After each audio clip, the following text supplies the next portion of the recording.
And on the top right-hand side of the page is a place for an email address.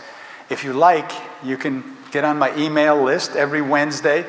I send out a little aha moment, a little uplifting thought, something positive to help you get through the week. And on Wednesday, since I've been doing these missions, I have a God-centered email every Friday, so you can get on both of those. I understand that email can get crazy, and if you want to unsubscribe, there's a place at the bottom. You can always unsubscribe.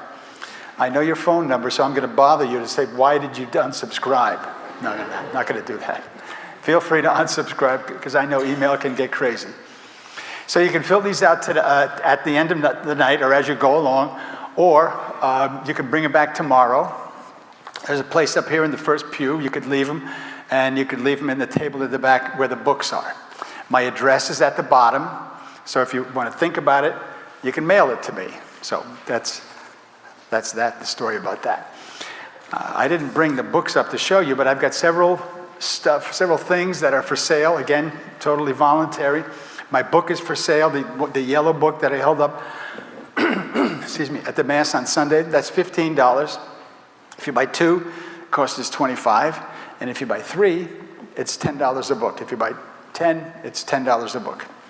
The Aha Moments books, the little ones, they're $10 each. I also have my book on CD that you could listen to. That's $15. And I've got some other stuff. The course that I teach at the jail, 6 CDs or DVDs. It's not religious, but it's personal development. The stuff will be there throughout the mission. So, and if you want a book or something and you don't have the money, please take it. You can take a business card of mine. The little card has my address at the bottom, and send me a check. And my attitude is sometimes people forget to send a check. That's okay. That just means you need the book more than I need the money. So that's okay. I think that's it. Oh, first song is going to be in the music issue, number 572. 572, if you have one of those in the pew. I saw some around Sunday.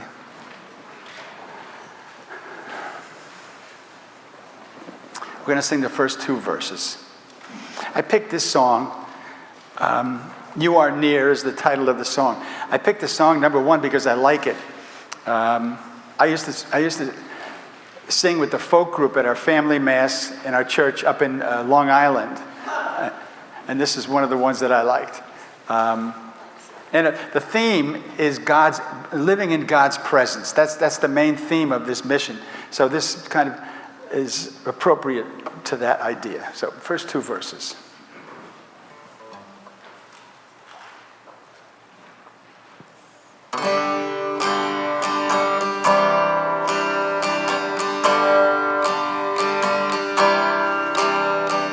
Oh Lord, I know you are near, standing always at my side. You guard me from the foe, and you lead me in ways everlasting. Lord, you have searched my heart, and you know when I sit and when I stand. Your hand is upon me, protecting me from death, keeping me from harm.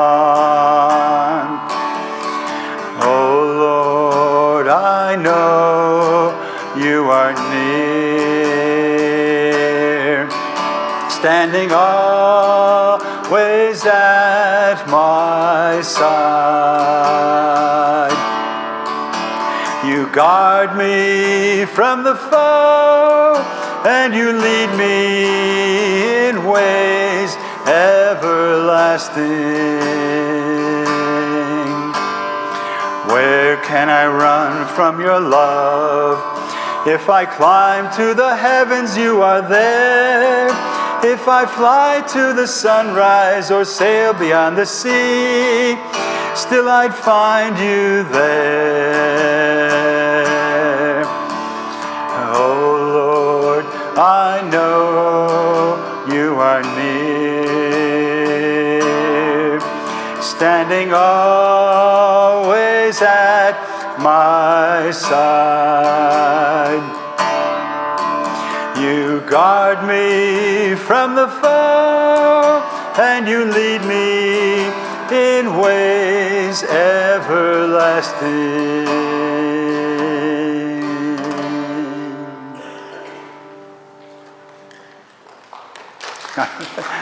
You were good. That was good. Okay. What we're going to do tonight to start off with, we're going to spend a moment basking in God's presence. That's what we're talking about on Sunday, living in God's presence. So what we're going to do, you can leave your eyes open, you can close them. And we're just going to take a minute and just bask in that presence. Feel the love, feel God's presence in your life. It's here tonight, and it's always with you. So let's just take a minute and do that.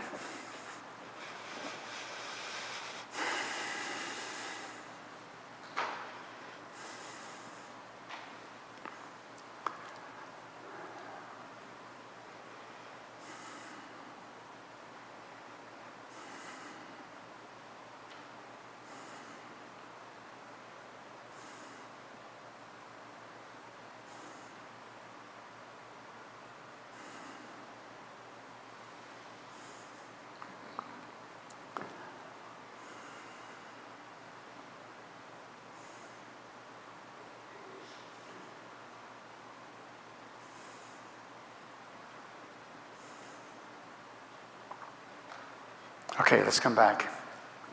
How did that feel? I always find that it's comforting, it's encouraging, it gives me hope, and it's Lent. So during Lent, we're asked to pray, give penance, and give some money. So this is what we're going to talk about for the 3 nights. It's mostly about prayer. Okay, so living in God's presence. This is one little thing that we could do any time of the day. You could do it in the morning. You could do it whenever during the day. It could be a minute. It could be 10 seconds. It could be just a couple of cleansing breaths where you realize and you tell yourself, you bring to mind God's presence in your life. And that's what we're going to drill into us these 3 nights, God's presence. And it's going to help us grow closer to our Lord. And tonight we're going to talk about what are happy people like. Because when we're happy, God's grace flows readily into our lives. When we're angry, when we're sad, when we're regretful, we're blocking out God's grace. He wants us to. There's a joy in being Catholic. There's a joy in Christ's life. He wants us to experience that joy. So we're going to talk about 8 characteristics of happy people, all in the context of being in a position to let God's grace flow into my life. The first characteristic of happy people is happy people have the intention to be happy. They want to be happy. Happy people understand it's not the circumstances of my life that make all the difference, but it's how I deal with those circumstances. Certainly something can break my way, I'm going to feel good. Something may not break my way, I may not feel so good. But I'm not talking about the vagaries of daily life. I'm talking about our overall well-being, our overall happiness quotient. Not depends on what happens, but how I deal with what happens. And we're going to have quotes. And the quote here is from Viktor Frankl. Anybody know who Viktor Frankl was? He was an Austrian psychiatrist who was locked up in the Nazi concentration camps. He survived that experience.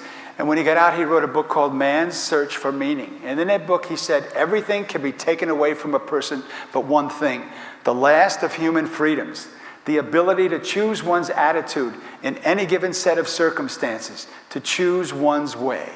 Now, what's the main word in that quote? Choose. We are making choices all day long about everything. Everything. And this week, we're going to try to focus on choices that let God's grace flow into my life, not choices that block out God's grace. So being happy, having the intention, starting off your day with that basking in God's presence kind of puts your mind to where we could be. So happy people have the intention to be happy. The second characteristic of happy people is happy people show accountability. What's another word for accountability? Responsibility.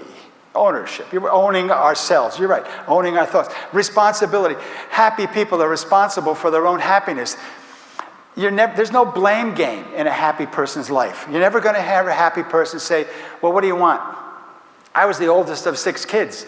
I had to do everything. I never had a chance to develop my interests. Or you're never going to hear a happy person say, I was the youngest of 6 kids. I had everything done for me. How do you expect me to be a capable person? No blame. No happy person is going to say, well, my father was an alcoholic. Or my mother was distant. No, there's no blame. Certainly we've all come to this point in our life with certain experiences. Maybe not all happy. Maybe not all wonderful. The question is, what are we going to do now? Here we are today. Here we are this week preparing for Easter. No blame game. So when you catch yourself laying it off on somebody else, just catch yourself. It's normal. We tend to do that. We don't want to take responsibility for the things that we've messed up in our life. We always want to blame the boss. You want to blame your father. You want to blame somebody. But it gets us nowhere. Blaming someone else does not help us grow in Christ's love. We're responsible. And the church has given us the sacrament of penance to help us take responsibility and grow in God's love. We've messed up. We've committed sin, big, little. So the church gives us the sacrament of penance where we confess our sins. We admit that we've done wrong. And that grace that we receive in that sacrament helps us do better the next time.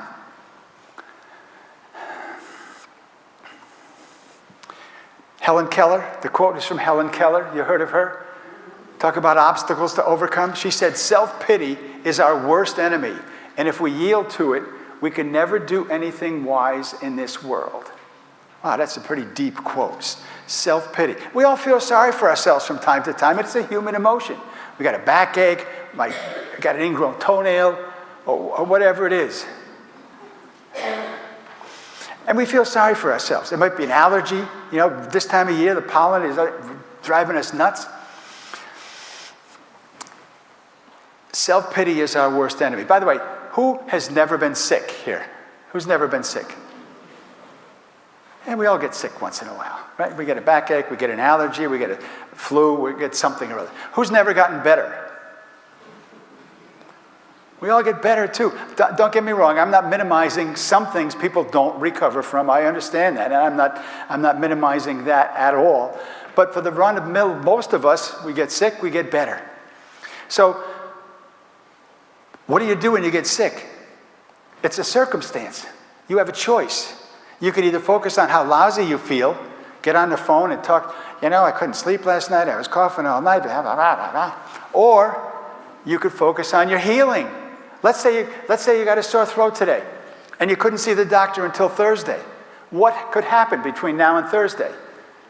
You could get better. Number one, it might run its course, which it does. But number two, we know we're going to go to the doctor. She's going to diagnose the malady. She's going to give us some medication, and we're going to get better. We know that. That's our experience. So when we have this illness, it's a circumstance. God has sent us our way. Somehow or other, we've contracted something. It's a circumstance. Now we have a choice. Do I moan and groan about it, or do I focus on my healing and thank God for the grace to heal? I'm telling you, you start to look at the positive, you look at that healing side that God's grace lets us do, you're going to get better faster.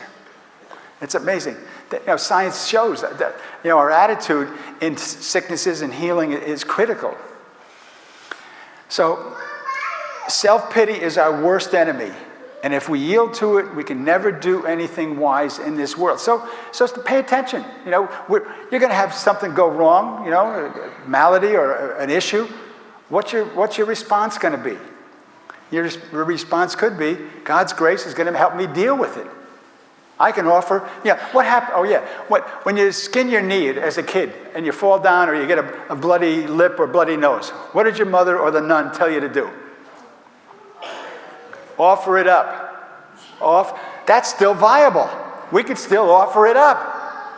No one says you can't do that anymore. I was in North Carolina last week, and some guy in the back, I said, well, what did your mother tell you when you fell down and skinned your knee? He said, suck it up, buttercup. No, I didn't say, what would your football coach tell you? What would your mother tell you? Anyway, so you could do either one. You could offer it up, or you could suck it up, buttercup. But these things happen, and they're opportunities for us to live in God's presence, to understand that God has given me this miracle of a body that can heal itself, sometimes with help of medication and so rehabilitation and so on. So there's opportunities all the time to let God's grace flow into my life. And the third characteristic of happy people know what makes them happy, and they find time to pursue those interests. Who has a hobby that they just love to do, and time is flying by when they're involved in it? Yes, ma'am. What do you like to do? Cook. She likes to cook. There you go. Good. Did you have your hand up, sir? What is it? Gardening. Who else has something they love to do? Yes, ma'am. Crafts. Anybody else? Driving. Traveling. Yeah. Okay, so we've had 4 things that people love to do, and when they're involved in it, time flies by. When I ask this question, I get pretty much 3 answers. The people who raise their hand to share, a smile comes to their face. They can't hide the joy that activity brings them when they're involved in it. The second thing I noticed, we had 4 answers. They were all different. God made us all individuals, and we don't have to like the same thing. And that's what we had. We had 4 different answers. That's the way it should be. And you know what the third thing I always notice? A lot of people didn't raise their hand. It could be, I don't feel like raising my hand. You know, I'm sure we all have things we love to do, but you just didn't feel like raising your hand. That's okay. That's okay. But see, God has given us these gifts and talents to give Him glory. Not to be selfish about, not to be proud about, but to give God glory for the gifts that He's given us. And the quote here is from Rita Mae Brown. She's a contemporary author. She said, I finally figured it out. The only reason to be alive is to enjoy it. So you got to ask yourself, are you having fun during the day? Are you letting God's grace flow into your life during the day? Or are you not? Are you worried about me?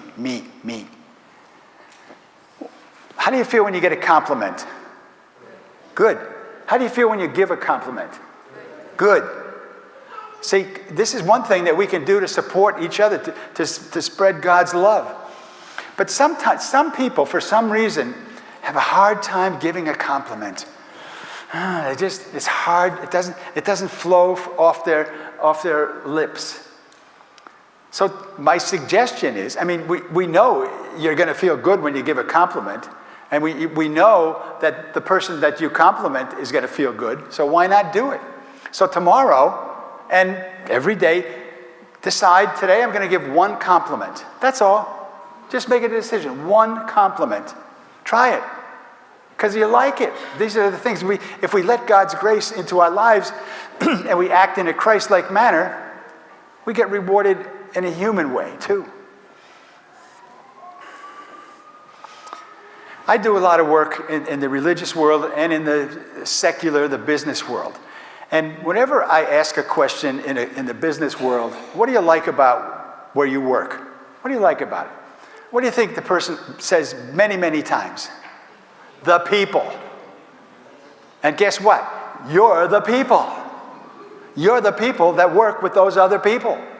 And you have the ability to make the workplace a happy place, a positive place, a place where God's grace flows. You don't have to proselytize. You don't have to, yell at people to be Catholic and Christian. You just do it by example. By example. And there you have it. You're lifting people up as opposed to not. So you ask yourself, are you lifting people up during the day or are you not? And a lot of times it's the people closest to us that we have a hard time with the compliments. My wife. I find it's easy to catch somebody doing something wrong. Try catch somebody doing something right and just make a nice comment. My wife is a great cook. And when something is especially good, I'll say to her, you know, this is restaurant quality. You couldn't get anything better than this in a restaurant. I thank her for she's feeding me, using her talents to make my life pleasant. So I try to remember that. That's always restaurant quality, but often it's restaurant quality. So that's the third characteristic. Happy people know what makes them happy, and they find time to pursue those interests. A lot of people have things they like to do, but they don't do them. Why? A lot of reasons. You know, it could be the money, could be the time, could be responsibilities, a lot of things like that. But keep in mind, you're giving God glory if you can get away a little bit and do something that you love to do. And the fourth characteristic of happy people is happy people follow their bliss. What's bliss? It's happiness, but it's the ultimate happiness. It was a blissful experience. I can't believe how good I felt. We've all had those experiences. But why don't a lot of people follow their bliss? Why do they stay in their comfort zone? What do you think? It's easy, yeah. I asked that question in the jail. Why do people stay in their comfort zone? They're lazy. You know, it's easier to stay in your comfort zone than step out of your comfort zone. Why else do people stay in their comfort zone? Fear of rejection, fear of failure, fear of success. Sometimes they find out you're good at something, the phone won't stop ringing. Leave me alone. So a lot of reasons why people stay in their comfort zone. But so often, when you step out of your comfort zone, things change. Things change. The quote here is from Joseph Campbell. Joseph Campbell was a world expert in religion and mythology. He's a genius. He's written 30-some books. I was watching the public TV on a rainy Saturday, and he was being interviewed. He's a genius, Joseph Campbell. He was being interviewed by Bill Moyers, who at the time was no slouch. And they were talking about religion and mythology. And it was going over my head. I had no idea what they were talking about. But I felt I should hang in there. And all of a sudden, Joseph Campbell said, if you follow your bliss, doors will open that you didn't even know existed. If I follow my bliss, if I step out of my comfort zone and pursue what I like to do, who knows what can happen? Doors will open that you didn't even know existed. If you stay in your comfort zone, okay, you know what you don't know. You're okay with that. But if you step out of that comfort zone, things could change. That was my story back in the year 2000. I went to that jail. Who knew what to expect? I could have very easily said, and I'm sure I've had, before that, said no to many opportunities, but I said yes to that opportunity. Who knew? Who knew that I would be here in Antioch, Tennessee, living in Murfreesboro, moving from New York? Who knew any of these things would happen? But it all happened because I stepped out of my comfort zone and went to that jail. Amazing how things can happen. Amazing.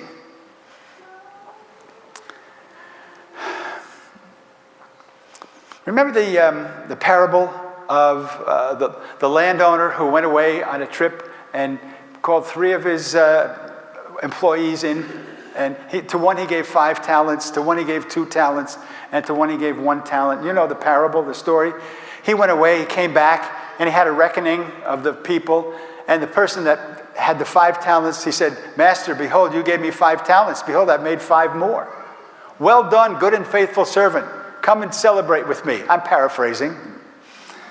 And the other one had 2 talents, came up and said, Master, you gave me 2 talents. Behold, I have made 2 more. Well done, good and faithful servant. Come and celebrate with me. And the person who had 1 talent, what did he do? He buried it. He said, Master, I knew you were a severe person. I was afraid of you, so I buried it so I wouldn't lose it. And what was his reward? Beat it. We don't need you. I get a couple of lessons from this parable. One lesson that I get is the person that got 5 talents had the same reward as the one who had 2 talents. So we're not all as gifted. Some people are tremendously gifted. Some people are modestly gifted. But we're all gifted in some way. Doesn't matter. But God has given us these gifts to use to give him honor and glory, whatever that gift might be. And this is one of the questions God is going to ask us when we pass away and meet him. He's going to say, what did you do with the gifts I gave you? What did you do with the talent that you ended up with? It's going to be, hopefully you'll have a good answer. Hopefully you'll be able to, recount some things that you did with the gifts that he gave you specifically. Whether it's a big gift or a little gift. I hand out these response sheets, and sometimes it spurs people to do something a little more. I was going over them today, and one of the fellas from North Carolina said, I'm going to go visit a nursing home. Doesn't take a lot of talent. I mean, in terms of athletic or strength or musical. It just show up at a nursing home, go to the desk, and ask the person, who doesn't get any visitors? Because there's a lot of old folks not getting visitors. And he would go down, he's going to go down and just sit in the room, hold a hand, chat a little bit, ask a question. How good is that? We've all got that gift. Not everybody, don't get me wrong, it's hard for a lot of people to do that, okay, because of the, a lot of the things about retirement homes and nursing homes and so on. But something as simple as that you could do. Who here volunteers? Anybody volunteer? Raise your hand. What do you do, ma'am? You. I work for Right to Life. Right to Life. Okay. Somebody else behind you? Who had their... Yes, ma'am.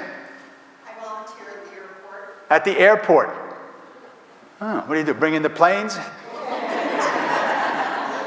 I'm teasing. Who else volunteers? Yes, ma'am. Kids church. Runs department in the church. Okay, working in the church. Who else? Somebody else over there had something. Yes, ma'am. I volunteered at the airport, the USO, for 10 years. Okay, the USO. Yes, in the back. Helping the children on Sunday morning. Teaching the children on Sunday morning. Whew, tough duty. That's good. See, and so what do you do with the check that they send you at the end of the week? What do they do with the check? No, volunteer. What a great idea. Giving of yourself without being compensated for the benefit of others. Huge. I mean, this is what we can all do. There's many opportunities to volunteer. Here in the church, here in the community, there's opportunities. And try something. Try something for God's honor and glory. Not because you're going to get your name on the list, not because you're going to get a pat on the back, but because you've got this gift that you're using for the benefit of others. Follow your bliss. Doors will open that you didn't even know existed. It's exciting. I mean, you start to volunteer at a place, you may meet somebody who inspires you to do more. And you may be the person who inspires somebody else. But if you don't do anything, you don't get much. Give. And the fifth characteristic of happy people are able to recast mournful events. Now, this is a tough one. It could be the loss of a loved one. It could be a dread illness. It could be a disability. And I'm not saying happy people are cavalier. Oh, I got to move on. I got to make the best of it. No, they mourn, they cry, they grieve. But they get to the point where they say, now what? How can I give honor to the situation that I find myself in? And I'm not criticizing anyone who hasn't gotten to that point yet, because some of these things can be very, very difficult. But with the time and loving support of family and friends, people get to the point where they say, now what? How can I give honor to the situation that I find myself in? Tough stuff. You could be the person to help that person through that situation. And it doesn't have to be something that's really terrible. It could be something as simple as a problem. Anybody in Antioch ever have a problem? Are you kidding? Problems are part of life. Do we like problems? No, we hunker down, we get defensive, we wish it would go away, and we look up, he still lives next door. The quote here is from Albert Einstein. He said, in the middle of difficulty lies opportunity. Do we like opportunities? Yeah. Our mind expands in every direction to try to figure out how to take advantage of that opportunity. See, God gives us, we run into these circumstances, and God gives us a choice to let God's grace come in and act in a compassionate, forgiving, loving way, or just take advantage and use your gifts and talents for the benefit of God. See, living in God's presence, understanding what these things are and why they come my way helps me overcome them. And if you think you have a problem, what do you have? A problem. What is a problem really, though? It's a circumstance that has come into your life. That's what it is. A problem is something a circumstance you're confronted with. And we said in the beginning, it's not what happens, but how we deal with what happens. And if we can train ourselves to be living in God's presence, to see everything as an opportunity to grow, to give love, to be compassionate, that's what God's grace is for. We have a phrase in our language. As soon as I say the first two words, you're going to know the rest. Every cloud has a silver lining. Not her clouds have a silver lining, not mine. No, every cloud has a silver lining. And what is that silver lining in every cloud? It's an opportunity. In the middle of difficulty lies opportunity. An opportunity to grow in compassion, forgiveness, understanding, love, God's grace. It's always there. It's always an opportunity. Our job is to pay attention. Notice what's going on in my life instead of just plowing through. See it as a gift. God's given me this gift of a problem that I can show my love for Him through my compassion and understanding. So everything, it's not the circumstance, but it's how I deal with the circumstance. You know, sometimes we have something that we wish we didn't have, but we wish it would go away. You know, some kind of an issue. And we all have issues. We all have issues. Whatever it might be. And St. Paul talked about when he was first converted, he had some kind of an issue. It doesn't say what it was, but he asked God, would you please relieve me of this issue that I'm struggling with? Please, take it away. And what did God say? My grace is sufficient for you. See, if we could really internalize that, all of a sudden, we got an issue. It's a gift from God. No, not the best gift, but God has given us this gift so we can try to prove our love, show our love for God, offer it up for the souls in purgatory or for whatever intention you have. So don't try to get rid of the problem. Embrace it. Not that you dive in and do more, but when it comes along, here's an opportunity for me to use God's grace, to resist that. In the old days, they used to call it an occasion of sin. We still have these things, occasions of sin. We know when they're going to happen. And we know what our faults are. We know what our weaknesses are. Hey, nobody's perfect. So look at that as a grace, as a gift to show show your love for God by using His grace. Because His grace is always there. It's always there. And the other thing is prayer. You know, we can ask God for help, not only in the situation where we have this choice to make, but when we're in the morning, at night, we examine our conscience at night. We go through the day and see how we've done, honestly, not beating ourselves up. One of the chapters in my book is be the compassionate observer of yourself. So it's good to observe how you did during the day. Because tomorrow you got another day. Maybe you do a little better. So God gives us the grace. It's always there. And the more we tune into it, when we don't have to, when we're not faced with a big issue, just in daily life, we can stop at a red light. We got the car, sit there and just bask in God's grace while you're sitting for that light to change, or whatever. The more we do it, the easier it is to live in God's presence on purpose.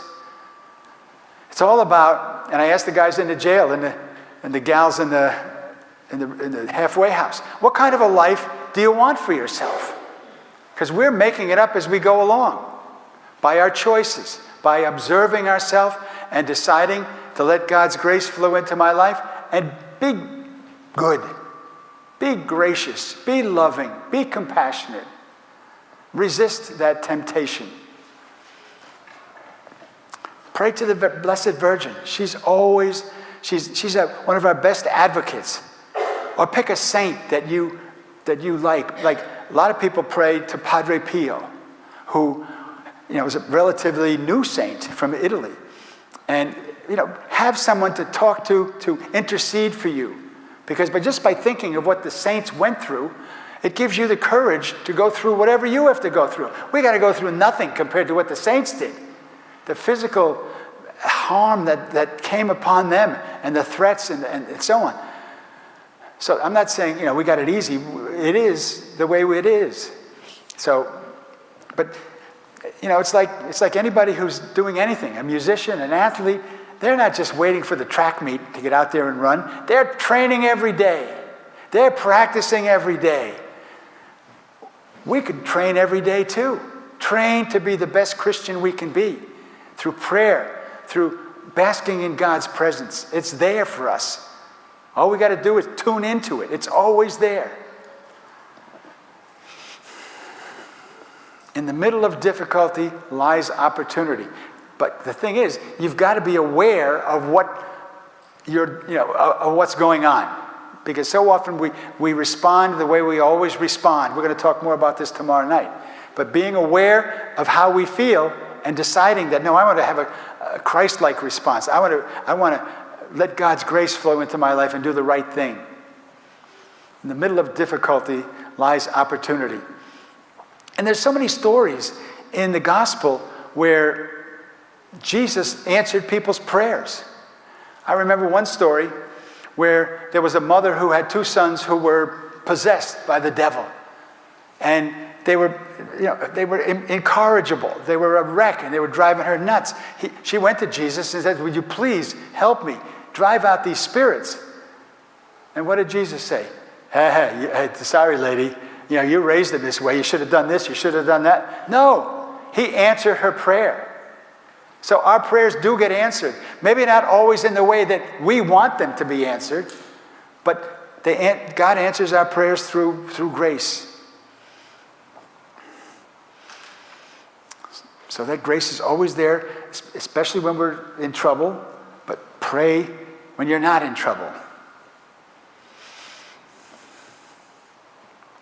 And during Lent, this is an opportunity to develop some new habits, to prepare for the resurrection of Christ. That basking in God's presence is one. What are some other things that you could do during Lent that could bring you closer to God? What are some other things? Yes, sir. Pray the rosary. Pray the rosary. Yes. What else? Stations of the Cross. What else? Almsgiving. Yeah, dig a little deeper. Dig a little deeper. So there are things we can do. Decide that this is what I want to do. And we're human, so sometimes it's not easy to build a new habit, but we try again. We try again. And we try again. And the sixth characteristic of happy people is happy people understand they have options in their life. Just because I've lived my life a certain way up until now does not necessarily mean that that's how I've got to live my life for the rest of my life. Sounds simple, right? Not so easy. And why isn't it easy? because we've been thinking the way we've been thinking and acting and responding the way we've been responding our whole life. Tomorrow morning, when you wake up, throw your legs over the side of the bed, pay attention. Are you one who bends over and says, "Good God, morning"? Or are you one who wakes up and says, "Good morning, God"? There's no judgment. Okay, we're all different. I'm married to a woman who does not wake up, "Good morning." She wakes up, "Good God, morning." We've been married for a long time, but she's hanging on to me, so it's okay. So we're not criticizing anybody. Just observe yourself. See, that's the thing. Just observe yourself without criticism. It's okay. Sometimes the people who wake up and slouch over, they put on blinders, the things they put on a horse so it can just look straight ahead. And they say, "If I could just get through this day, I don't want to cause any problems. I want to get home. I want to put on my jammies, have a bite to eat, watch a little TV, and go to bed." Too many people laughing in here, Father. I don't know. Next day, "If I could just get through this day, I don't want to cause any problems. I want to get home, I put on my jammies, have a bite to eat, watch a little TV, and go to bed." Next day, "If I could just get through..." What do we call that? Habit. A rut. Groundhog Day. We all have an order of operations, a routine that we have in the morning. We all do have our own routine. And there's nothing wrong with having a routine. But if your routine is that, who's calling the shots? You, me. Sure, some days I just want to get through the day. They got a lot going on, stress here, situation there. I just want to get through the day. The woman who cut my hair this morning said, "I just want to get through the day." She had a headache when she woke up. This happens, okay? So that's okay. But if that's your lifestyle, you're missing out on a lot. You're missing out on opportunities to receive God's love. Those blinders are blocking everything out, including God's love. You miss out. You miss out on an opportunity to be charitable, to help some. You miss out on opportunities. So observe yourself. I wake up in the morning, I say two things. Number one, I say, "I wonder what good is going to come my way today." Everybody say that. I wonder what good is going to come my way today. And we could just change that to, "I wonder what opportunities God is going to send me to show His love today." I wonder what opportunities are going to come my way that I could show God's love to others. So again, you start off the day, not that you're going to end the day that way, okay, but it's good to start it on the right foot versus the wrong foot.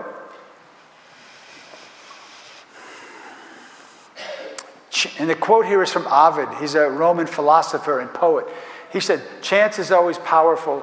Let your hook always be cast. In the pool where you least expect it, there will be fish." Kind of a dopey thing to say, but if we have our blinders on, we're going to miss out on a lot of opportunities. If we've got our antennas up, good morning, God, we're going to see opportunities to share God's love, to spread God's love. We may see some things that aren't the most attractive, heartwarming, but that's the way life is. There's pain and suffering out there. Maybe we could be the person to relieve some of that pain, some of that suffering. Chance is always powerful. Let your hook always be cast. In the pool where you least expect it, there will be fish. And the seventh characteristic of happy people show appreciation. How do you feel when you're appreciating something? Thank God. We can thank God all day long. We're going to be appreciating the lifestyle we have, the luxuries we have, the conveniences we have. Appreciation. What's the opposite of appreciation? Depreciation. Let's just put it that way. A lot of negatives. Complaining, barking, yakking. What's in the middle? Not appreciating, not depreciating. Just what? I like to say taking for granted. Anybody at St. Ignatius ever take anything for granted? we are all stars at taking things for granted. Did you ever hear anybody say, yeah, I'm taking that for granted? It makes no sense. But we do it all the time. We spend most of our day taking things for granted. That grace is always there. That convenience is always there. That luxury is always there, but we just take it for granted. Never give God thanks. Never see that grace to help me live my life in a convenient way that I can do more. Tomorrow morning when you wake up, pay attention. What's your thought? It could be, thank God I can get out of bed by myself. I bet you there's a lot of people who can't get out of bed by themselves and wish they could. And what's your thought as you walk down to the bathroom? Don't tell me. It could be, thank God I've got indoor plumbing. I bet you there's more people in the world without indoor plumbing than with it. We take it for granted. Oh, gee, I got to go down to the other bathroom. It's right there for each one of us. Each one of us has this opportunity. Some of the things I talk about are not easy. This is easy. It's easy. You know, maybe you put a little something on your clock or whatever you see when you wake up. Thank God, thank God I can get out of bed by myself. Or just thank God and then something, whatever it is. And then it gets you off on the right foot, living in God's presence. Because you're paying attention on purpose. It's not just happening. You're experiencing that love and the joy that God gives you along with that grace. Thank God I can get out of bed by myself. You know, we had a number of years ago, maybe 7 or 8 years ago, Superstorm Sandy up on Long Island, where the ocean just engulfed the whole South Shore. Houses were wrecked, cars were filled with sand. It was a total mess. I live up on the North Shore. We didn't have the flooding, but we had no power for a week. No hot water, no lights. How do you think I felt when the power came back and I hit that light switch? How do you think I felt? Yay, power! I was cheering. Now, I got to remind myself when I hit the switch, we all do. Remind yourself, thank God I got power. You know, we lost power the other night for 5 minutes. And you think, oh no, what's going to happen? You're living in God's presence. Thank God I got power. I couldn't take a shower. I wasn't brave enough to take a cold shower. So I had to wait till the hot water came back on. Now I take a shower in the morning. I give thanks for the hot water. I get out of the shower. I give thanks for the terry robe that makes me warm. I go down to my closet to take out some clothes that make me look good. Maybe not that good, but I'm happy. I'm grateful for what I've got. Gratitude all day long. Nothing changes, but everything changes. When you're giving God that grace, that thank you for giving me these little things to make my life pleasant. Not taking anything for granted. You know, in our health, so many people, we take our health for granted until something happens. Oh my God. I mean, I had a scare a month ago. I had a sore back. My back was killing me. I thought I had a kidney stone because I had a kidney stone years ago. Went to the doctor, sent me to get an x-ray, negative. But the radiologist or the technician said, let's do a CAT scan a little lower in the kidney or bladder or wherever. So, okay, I went. And I get a call from the doctor. My wife and I went shopping a little bit, had something sitting at lunch at home, and the phone rings, and it's the doctor's office. Hi, this is Dr. So-and-so. Report to the emergency room immediately. You have a pulmonary embolism. I'm thinking I got a kidney stone. I could deal with that. Pulmonary embolism, blood clot in my lungs. So it was a long 15-minute drive to the emergency room. I said, my wife said, my life insurance policy's upstairs. All these things go through your head. I've been kind of coasting. I'm not perfect. I got issues, but not terrible. This thing could have stopped me. So now, you wake up in the morning, you have a different frame of mind, different gratitude. So don't wait until you get something. This is what, people need a near-death experience to be grateful for their life. See, and this is just taking for granted too much stuff. So we can just let that grace of God flow into your life and experience the wonder of your health and your life and so on. And just be thankful. And the quote here is, you know this from church, "This is the day the Lord has made. Let us rejoice and be glad in it." You heard that, right? That was written, it was a psalm, and the psalms were written thousands of years ago. Notice the person who wrote the psalm did not say, "This is the day the Lord has made," if I could just get through and not cause any problem. No, he didn't say that. Be glad, rejoice. What great words that we can make as Catholics, as Christians. We are so blessed to have this faith, to have this church, to have this community of support and worship. This is the day, you could say that every morning. This is the day the Lord has made. Let us rejoice and be glad in it. I mean, all day long.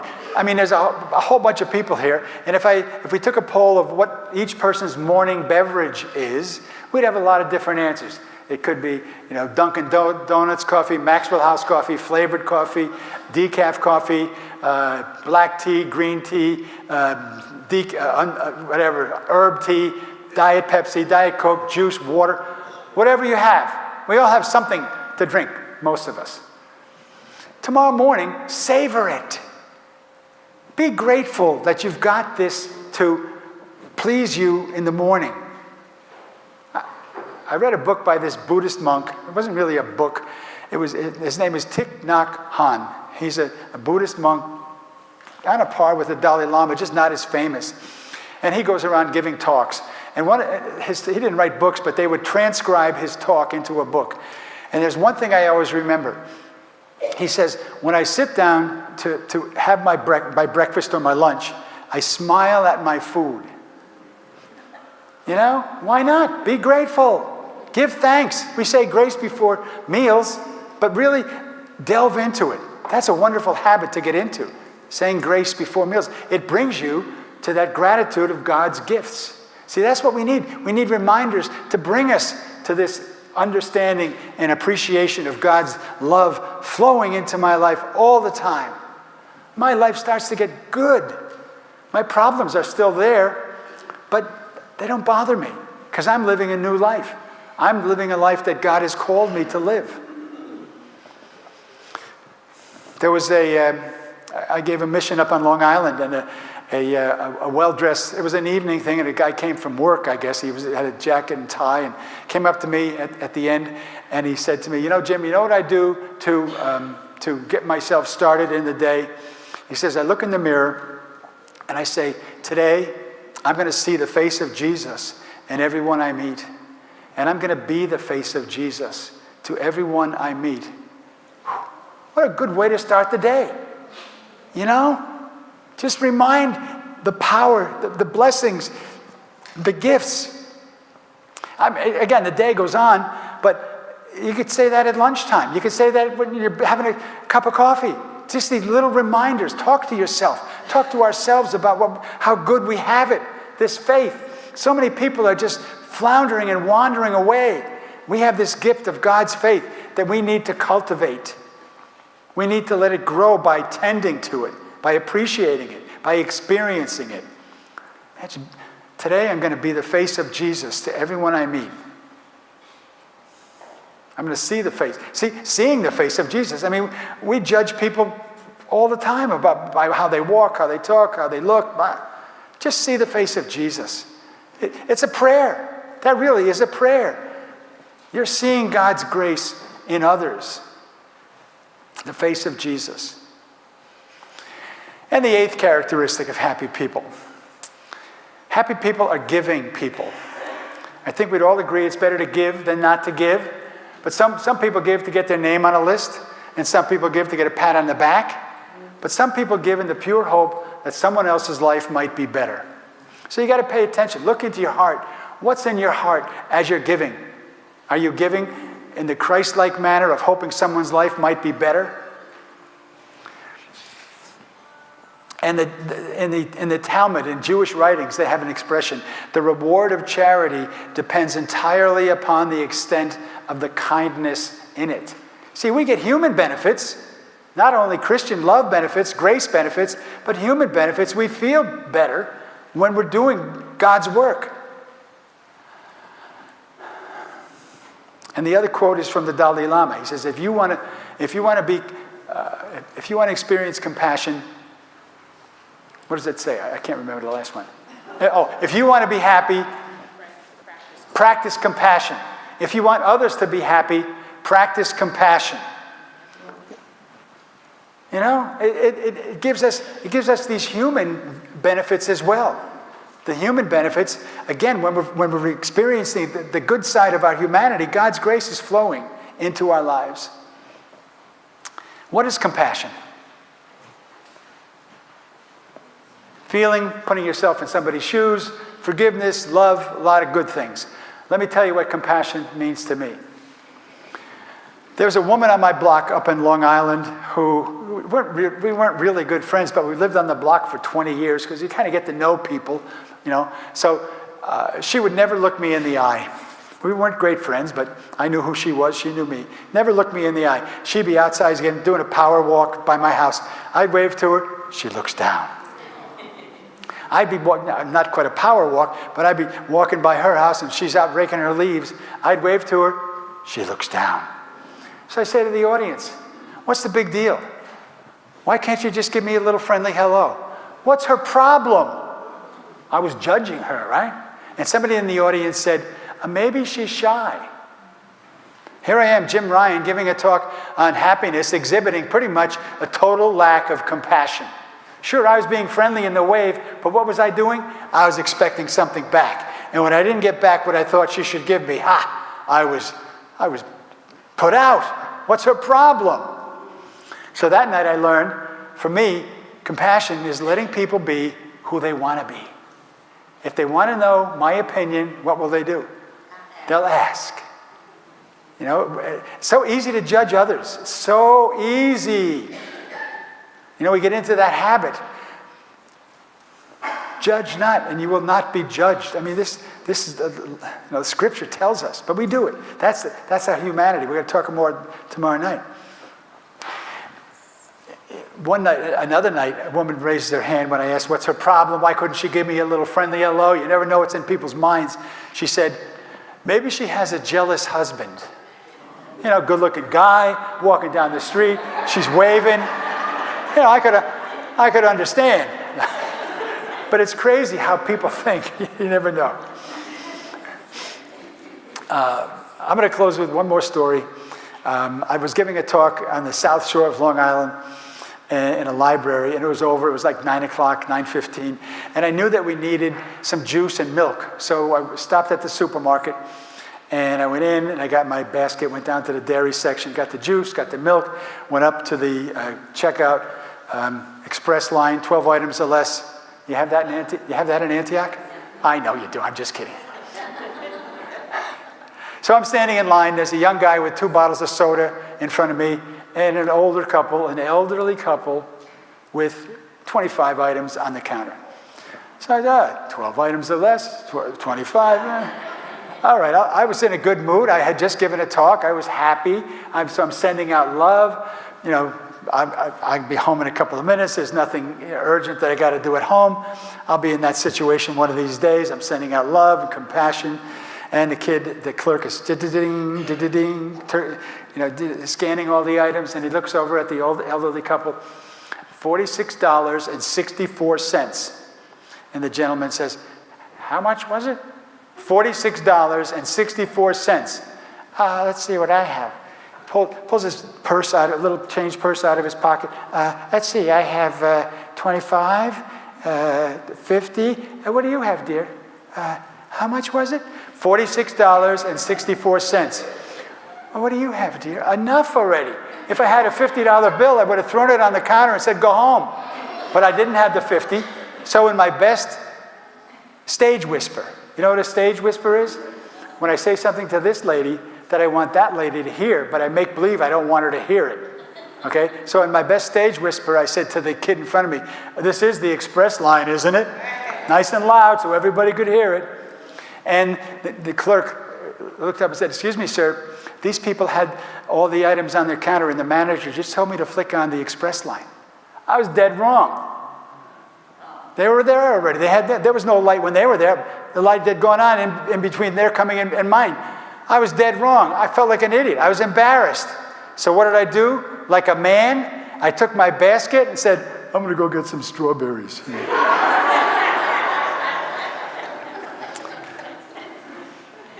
You know, we do these dumb things. We're human. We have this human side that we're working on. And situations show up in our life where we don't do our best. You know, we blow it. But we can learn from those situations. You know, now I can laugh at it. Then I felt like an idiot. So now whenever I'm in a line of any kind, whether it's the farmer's market, the supermarket, the whatever store, I get my stuff, I stand in line, and I shut my mouth. So God's grace, I received God's grace after the fact on that thing. Okay, sometimes we get it after the fact when we consider what we did and how we might have done better or worse or, whatever. So life can become fun when we're basking in God's grace. All of a sudden, the problems are still there, but they don't bother us because we're living a life that we're called to live. A life of grace, a life of prayer. All of a sudden, things are easier. But again, we have to ask ourselves the question, what kind of a life do I want for myself? Because I'm making those choices all day long. And the result of my choices is my life. And by letting God's grace flow into my life on purpose, as often as possible, being grateful, being the face of Jesus, seeing the face of Jesus, understanding that I'm using my gifts and talents for the benefit of others, all of these things, these 8 characteristics, go into making me who I want to be if I want to be a child of God who loves others for the sake of Jesus. So there's a lot to think about. I throw a lot of stuff out, and my hope is that you'll pick 1 or 2 things and maybe work on them for Lent, because there's a lot to work on. There's a lot of stuff here to think about and to put into practice. But the main underlying issue is understanding that I'm living in God's presence. And the more I can tune into that, the better my life gets, the more prayer I'm offering throughout the day. So we're going to close with a song. But before we close, let's say the Our Father. You can stay seated. In the name of the Father, and of the Son, and of the Holy Spirit, amen. Our Father, who art in heaven, hallowed be thy name. Thy kingdom come, thy will be done, on earth as it is in heaven. Give us this day our daily bread, and forgive us our trespasses, as we forgive those who trespass against us. And lead us not into temptation, but deliver us from evil. Amen. One thing, when we say this prayer, we could really think about the words, as opposed to just saying words rote. Think about it. Lead us not into temptation. Forgive us our trespasses as we forgive those who trespass against us. Forgive. You may not need that, but sometimes we do need that.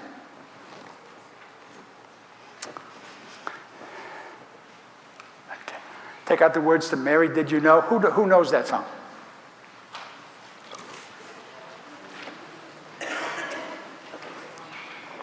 I thought it was a new song, relatively new song. I heard it by an a cappella group called Pentatonics. You want to be inspired, listen to their version of it, just beautiful. It actually was written in the 80s by, I never think of the guy's name, Gaither, anyway, it's an old song.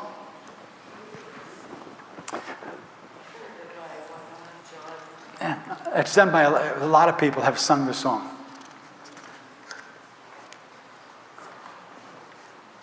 All right. How can I not have it? Oh, I got it. What am I talking about?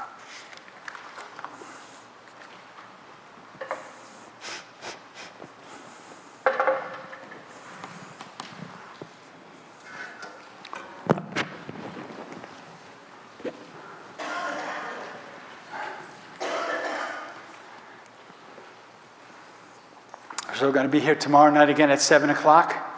We're going to talk about a life of prayer. So I hope you come back, and thank you for coming tonight. If you could bring somebody, please do.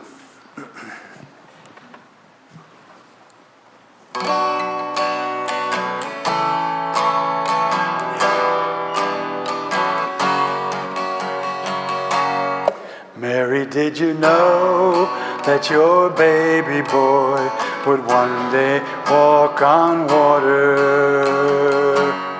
Mary, did you know that your baby boy will save our sons and daughters?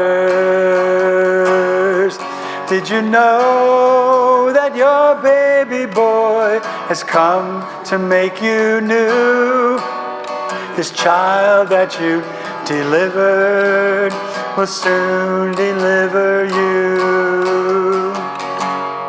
Mary, did you know that your baby boy would give sight to a blind man? Mary, did you know that your baby boy will calm the storm with his hand? Did you know that your baby boy has walked where angels trod? When you kiss your little baby, you kiss the face of God.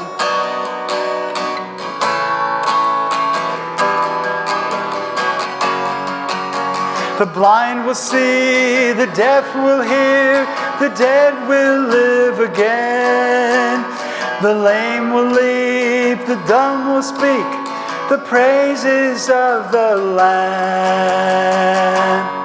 Mary, did you know that your baby boy is Lord of all creation? Mary, did you know that your baby boy would one day rule the nations?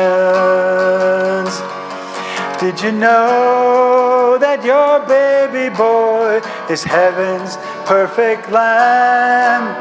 The sleeping child you're holding is the great I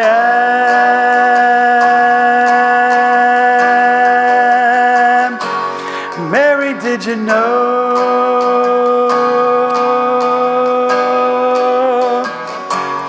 Mary, did you know?